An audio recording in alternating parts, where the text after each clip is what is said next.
Более 78 тысяч тонн картофеля планируют собрать аграрии Якутии.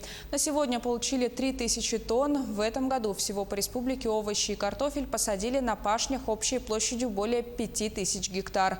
Уборочная кампания в самом разгаре. В поле крестьянского хозяйства КИМ побывала Саргалана Федорова. На битву за урожай картошки вышли студенты Якутского промышленного техникума. Чтобы успеть до холодов, работают неустанно.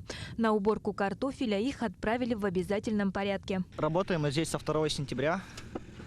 Вывезли на картошку. Собирать очень тяжело. Очень много ее здесь. Пыльно, надоело. Так-то не трудная работа. Главное, не смотреть далеко. Поля большие. Нынче картофель засеяли на 45 гектар. Перед аграрием стоит задача с каждого гектара получить 12 тонн второго хлеба. С одного куста порядка 20 картофелин. Вот такой урожай у крестьянского хозяйства Валерия Ким.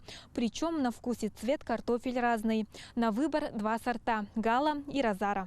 Нитратов в них практически нет. При допустимом значении 250 единиц составляет 70. Труд только ручной. Он более качественный и надежный, утверждает глава хозяйства. И продукция лежит намного дольше в качественном виде. Если там комбайновая уборка, там пока картофель с поля дойдет до хранилища, он разов 5-6, наверное, головой ударится об железо, потом только доходит. Ну, естественно, и хранится так же. Картофель и овощи в этом году аграрии региона посадили на пашнях общей площадью более 5000 гектар. Хозяйство Якутска картофель посеяли на более 1000 га.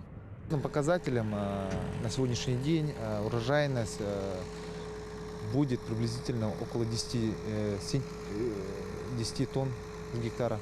По городу Якутску было выделено по гектарно на развитие картофелеводства 19 тысяч рублей. Прямо с полей картофель попадает в овощехранилище. Уже сегодня отправят туда 150 тонн. Там их очищают от песка, камней и сортируют по размеру. Мелкие на семена, крупные на продажу. Картофелем хозяйство обеспечивает детские сады Якутска. В хозяйстве КИМ вслед за картофелем предстоит убрать морковь и капусту. Саргалана Федорова, Георгий Григорьев, Якутск.